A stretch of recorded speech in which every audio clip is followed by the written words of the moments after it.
మా గురువుగారు అయినటువంటి వెంకటేశ్వర మాస్టర్ గారికి, అలాగే వేదిక ఉన్న నాయకుడికి అందరికీ కూడా నా హృదయపూర్వక విజ్ఞాన వందనాలు. సోదరుడు ఇప్పుడే గురజాడ గురించి, ఆ మహాకవి గురించి ఇంపార్టెంట్ అయిన విషయాలు చెప్పారు.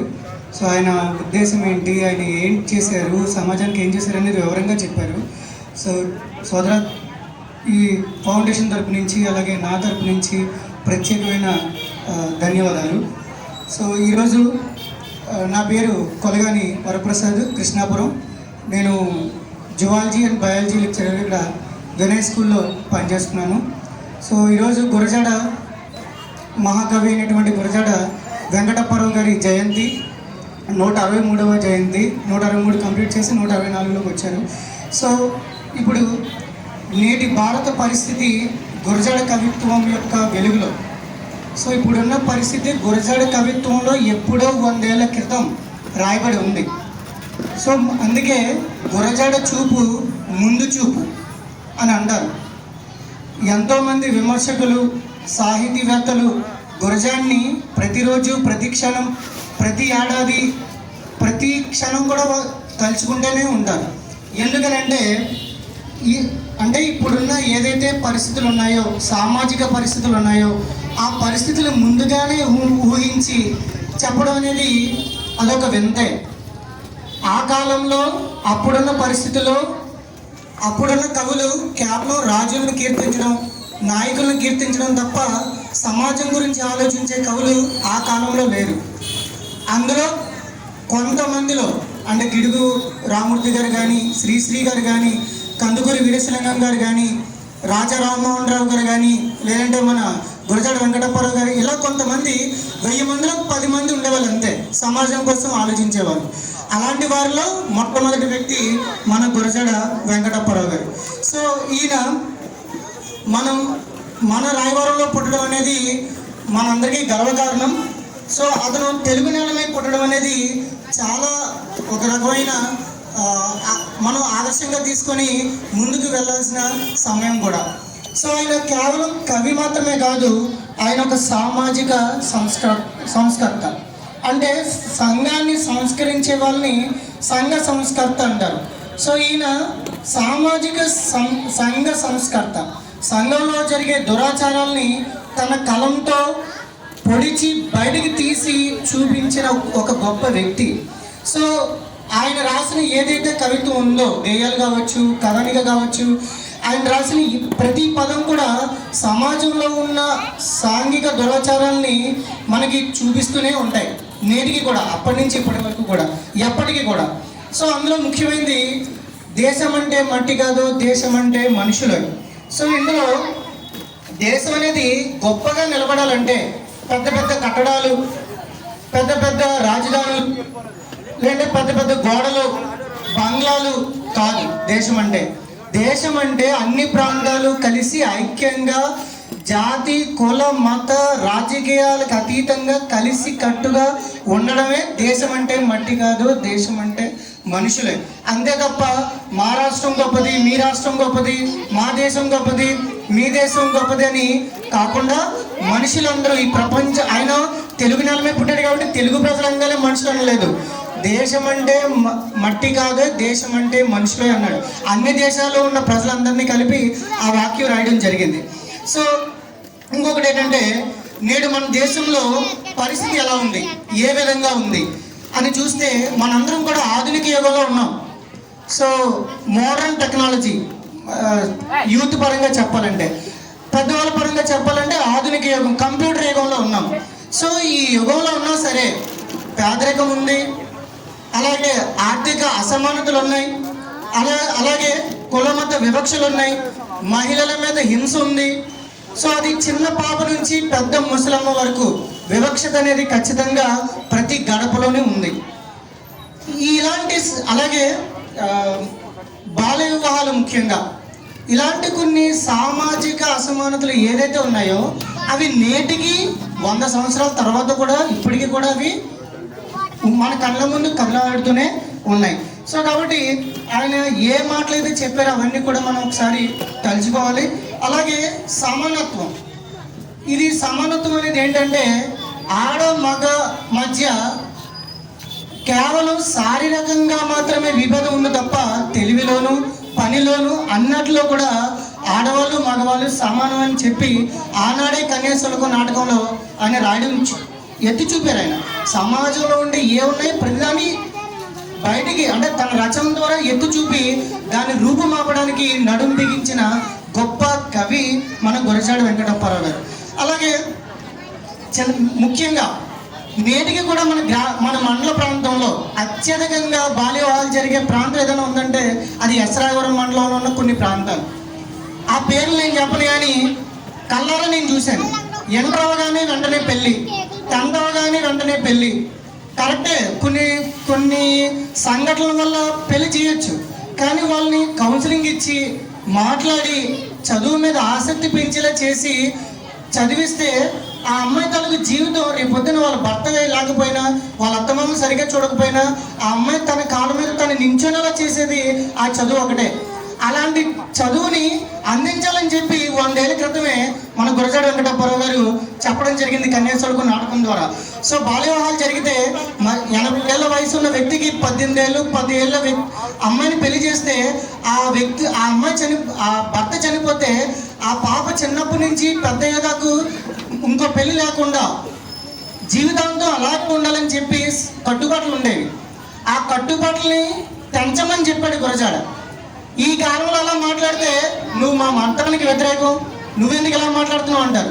అది కాదు, ఆయన ఎత్తి చూపిన మతాన్ని కాదు, మతంలో ఉండే లొసుగుబాటులను ఆయన ఎత్తి చూపెట్టు. ఇది క్లారిటీగా గుర్తుపెట్టుకోండి. ఆయన ఏ మతాన్ని వ్యతిరేకించలేదు. మతంలో ఉండే సాంఘిక దురాచారాలు, మతంలో ఉండే లొసుగులు ఇలాంటివన్నీ కూడా ఆయన వ్యతిరేకించి చూపించారు తన రచనల ద్వారా. కాబట్టి ఈ విషయాన్ని అందరూ కూడా గ్రామ ప్రజలు గుర్తుపెట్టుకోవాలని చెప్పి నేను చెప్తున్నా. ఇప్పుడు 2025 సంవత్సరంలో ఉన్నాం. ఇప్పటికి కూడా కట్నం గురించి గొడవలు ప్రతి ఇంట్లో అనలేదు, కొన్ని ఇంట్లో. గవర్నమెంట్ జాబ్ వచ్చిన వ్యక్తి కూడా కట్నం మీద ఆశపడ్డమే. నార్మల్ వ్యక్తి కూడా కట్నం అనేది అమ్మాయికి ఆర్థికంగా వెసులుబాటు ఉంటుందని చెప్పి పెట్టిందే తప్ప అది మగాడికి ఇవ్వాలని చెప్పి అక్కడ రూల్ లేదు. సో కాబట్టి ఈ విషయాన్ని కొంత గుర్తుపెట్టుకొని ఉంటే ఇంకా ఈ కట్న విషయం గురించి కూడా ఖచ్చితంగా ఆయన ఆ కన్యాశుల్కం నాటకంలో చెప్పడం జరిగింది. బాల్య వివాహాల గురించి ఖచ్చితంగా చెప్పడం జరిగింది. కాబట్టి ఈ విషయాన్ని మనం గుర్తుపెట్టుకొని ఆయన సాహిత్యాన్ని మనం ఖచ్చితంగా మననం చేసుకోవాల్సిన అవసరం ఎంతైనా ఉంది. అలాగే మహిళల అణిచివేత. ఇప్పుడు మన బ్యాండిక్స్ ఫ్యాక్టరీ ఉంది. అమ్మాయికి 8,000 జీతం ఇస్తే అబ్బాయికి 15,000 జీతం ఇస్తారు. ఇద్దరు చేసేది ఒకే పని. అక్కడ అసమానత మనకు కనిపిస్తుంది. ఆయన ఎప్పుడో చెప్పిన ఈ మాట. సో అసమానతలు అనేవి నేటికి కాదు, ఎప్పటికీ ఉంటాయి. అది మనుషుల యొక్క ఆలోచనలు మారితే తప్ప ఈ అసమానతలు అనేవి ఎప్పటికీ పోవు. మనుషుల యొక్క ఆలోచనలు మారాలి. ఆ ఆలోచనలు మారకపోతే ఎప్పటికీ జరగవని చెప్పారు. అలాగే జాతి నిర్మాణం, విద్యా నైతికత. జాతి నిర్మాణం అనేది కేవలం విద్య ద్వారానే జరుగుతుంది అని నమ్మిన వ్యక్తి, బలమైన వ్యక్తి ఆయన. అలాగే నేటి విద్యార్థులు మా స్కూల్ అవ్వచ్చు, లేదంటే ఊర్లో ఉన్న గవర్నమెంట్ స్కూల్ అవ్వచ్చు, ప్రైవేట్ స్కూల్ అవ్వచ్చు, ఏదైనా సరే చూడండి, విద్య కేవలం వాళ్ళకి ఎలా వెళ్తుంది. లేదంటే కార్పొరేట్ స్కూల్స్ అనేది చూసుకోండి, కేవలం విద్య అనేది వాళ్ళకి ఏంటి నైతిక విలువలు అనేది నేర్పించట్లే. ఒక అమ్మని, నాన్నని, పెద్దవాళ్ళని, తోటి వ్యక్తిని ఎలా గౌరవించాలని చెప్పట్లే. కేవలం పుస్తకం చదువు, ర్యాంక్ పట్టు, అంతవరకే విద్య. కానీ విద్య అనేది ఏం నేర్పిస్తుంది మనకి? సమాజంలో ఒక వ్యక్తి ఎలా బతకాలి, సమాజాన్ని ఏ విధంగా నీ చదువు ద్వారా నువ్వు ఉంటున్న గ్రామానికి ఏ విధంగా సహాయం చేస్తావు. సహాయం అంటే డబ్బులు ఇచ్చిరేయడం కాదు, డబ్బులు ఎవరైనా ఇసిరేస్తాడు. సమాజానికి నువ్వు మార్చడానికి ఏ విధంగా నువ్వు నడుము బిగించావు అనేది అక్కడ ఆయన ఉద్దేశం. ఇలాగా ఆయన ఇది కూడా చెప్పాడు అనమాట. సో పుస్తకాలు కేవలం చదవడం కాదు, మనుషులుగా మారడానికి ఏ విధంగా సహాయపడతాయనేది కూడా ఆయన చెప్పడం జరిగింది. అలాగే దేశభక్తి. చాలామంది దేశభక్తి అంటే ఏమని చెప్తారంటే, నువ్వు జాతి నిర్మాణానికి కృషి పడు. రైట్, జాతి నిర్మాణానికి కృషి పడదాం. అది ఏ విధంగా? ఒక మతానికి సంబంధించింది కాదు. అందులో హిందూ ఉంటాడు, ముస్లిం ఉంటాడు, క్రైస్తవుడు ఉంటాడు, జైనులు ఉంటారు, బుద్ధిస్టులు ఉంటారు. వీళ్ళందరూ కలిస్తేనే దీన్నే భిన్నత్వంలో ఏకత్వం అంటారు. సో భిన్నత్వంలో ఏకత్వంతో దేశ నిర్మాణానికి నడుము బిగించాలి తప్ప కేవలం కాషాయం వేసుకున్న వాళ్ళే జాతి నిర్మాణం చేయాలని ఎక్కడా లేదు. ఇది చాలా మంది ఇప్పుడున్న రాజకీయ నాయకులు ఎవరైతే ఉన్నారో దేశ నాయకులు వాళ్ళు ప్రజల్ని తప్పుదో పట్టిస్తున్నారు. జాతి నిర్మాణం అంటే కేవలం వీళ్ళు మాత్రమే చేస్తున్నారు అనేది తప్పు. జాతి నిర్మాణం అనేది అన్ని మతాలు అన్ని కులాలు కలిస్తేనే. అందుకే ఫస్ట్లో నేను చెప్పారు కలిసి కట్టుగా ఉంటే దేశం బాగుపడుతుంది అని అర్థం.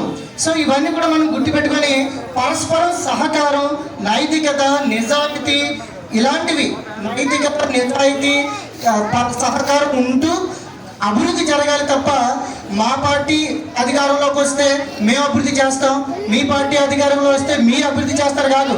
అన్ని పార్టీలు కలిస్తేనే, అన్ని కులాలు కలిస్తేనే, అన్ని మతాలు కలిస్తేనే ఆ గ్రామ అభివృద్ధి జరుగుతుంది. ఇది మాత్రం గుర్తుపెట్టుకోండి సార్. తర్వాత సారాంశం ముఖ్యంగా 100 ఏళ్ళు అయింది. ఈ 100 ఏళ్లలో ఎన్నో రకాలైన దురాచారాలు జరిగాయి. అన్నిటిని మనం ఖచ్చితంగా ఎదుర్కొనాలి. ఆ ఎదుర్కొనాలంటే మనకు శక్తి కావాలి, అవగాహన కావాలి. ఆ అవగాహనని 100 ఏళ్ల కిందటే మనకి గురజాడ రచనలో ఇచ్చాడు. ఆ రచనల్ని మనం చదివి అవగాహన చేసుకొని మనం ప్రజలకి నెక్స్ట్ జనరేషన్కి ఇవ్వాలి. కానీ స్కూళ్ళల్లో, కాలేజీల్లో, నేను టీచర్ కాబట్టి చెప్తున్నా, స్కూళ్ళల్లో, కాలేజీల్లో, గవర్నమెంట్ స్కూల్లో వచ్చి ఏ కాలేజీలో అయినా సరే కేవలం పాఠాలు మాత్రమే చెప్తున్నారు తప్ప ఇలాంటి నైతిక విలువలు చాలా తక్కువ స్కూళ్ళలో జరుగుతున్నాయి. ఇది ఎప్పుడైతే మారుతుందో అప్పుడే ఇక్కడున్న ముసలి వాళ్ళు లేకుండా యువతరం ఇక్కడ ఉంటుంది. ఆయన యువతరాన్ని కోరుకున్నాడు. ఈ సమాజాన్ని మార్చాలంటే యువతరం ముందుకు రావాలి, నిద్రపోతున్న యువతరం ముందుకు రావాలి. ఒక క్రికెట్ ఓడిపోతే అబ్బా మన దేశం పొరుగు అయిందిరా అని ఫీల్ అవుతారు. అంతేగాని మణిపూర్లో జరిగిన ఒక దారుణమైన సంఘటన మన దేశం పొరుగు పోయిందని ఎవరు ఫీల్ అవరు. ఎందుకంటే అక్కడ మోడీ గారు వెళ్ళదు కాబట్టి. ఇది క్లారిటీగా చెప్తుంది చూడండి. ఒక దేశానికి పరువు, ప్రతిష్ట లేదంటే అభివృద్ధి జరగాలంటే సామాన్య మానవుడు కనీసం తిండి, గుడ్డ, ఇల్లు, నీడ, ఈ 3 ఎప్పుడైతే ఉంటాయో ఆ మనిషి బతకడానికి కావాల్సిన కనీస అవసరాలు, ఈ అవసరాలు కూడా తీర్చలేని ప్రభుత్వాలు ఇంకా ఉన్నాయి, కొన్ని ప్రభుత్వాలు. సో అనట్లేదు, కొంతమంది నేను చెప్తున్నాను. అది ఎప్పుడైతే గ్రామ స్థాయిలో దేశం అంతా అభివృద్ధి చెందిందడం కాదు, గ్రామ స్థాయిలో సామాన్య మానవుడు ఎప్పుడైతే అభివృద్ధి చెందాడో అప్పుడే దేశం అభివృద్ధి చెందుతుంది. గ్రామాలు పట్టి కొమ్మలని ఉత్తిని అనలేదు. గ్రామాల్లో అభివృద్ధి జరగాలి, రోడ్లు వేయాలి, గ్రంథాలయాలు ఏర్పాటు చేయాలి, పిల్లల్ని చదువు వైపు మళ్లించాలి. ఆ ఫోనుల్లో ఈ ఫ్రీ, ఇప్పుడు మా ఊరే ఉందనుకోండి, 24 గంటల్లో 10 గంటలు ఈ ఫోన్కే వెచ్చిస్తారు. ఇంకా ఆలయం బాగు చేస్తారు. దేశాన్ని బాగు చేయాలంటే ఇలాంటి వక్తలు, ఇలాంటి రాజకీయ నాయకులు పిల్లల్ని ఇలాంటి కార్యక్రమాలు జరిపి వాళ్ళని మనసేని లాక్కొని రాగలిగితే దేశం ఇప్పుడే కాదు ఎప్పుడూ అభివృద్ధి చెంది ఉండేది. సో కాబట్టి ప్రజలారా, నేను ఒకటే కోరుకుంటున్నాను, మన దేశ నిర్మాణం యువతరం చేతుల్లో ఉంది. ఈ యువతరం చెడు మార్గాల వైపు వెళ్లకుండా మంచి మార్గంలోకి వెళ్ళాలంటే ఖచ్చితంగా తల్లిదండ్రులు వాళ్ళకి గొప్ప వ్యక్తుల తాలూకు ఆదర్శాలను మనం చెప్పాలి, ఖచ్చితంగా చెప్పాలి. కాబట్టి ఈ విషయాన్ని అందరూ కూడా గుర్తుపెట్టుకొని ఉండాలని చెప్పి కోరుకుంటున్నాను. నాకు ఈ అవకాశం ఇచ్చిన మా గురువు గారికి, అలాగే కమిటీ మెంబర్స్ అందరికీ కూడా ధన్యవాదాలు. సో ఇది నేను చిన్నప్పుడు నాకు అక్షరాభ్యాసం చేసిన మా మాస్టర్ ముందు మాట్లాడడం మొదటిసారి. So thank you sir, thank you so much.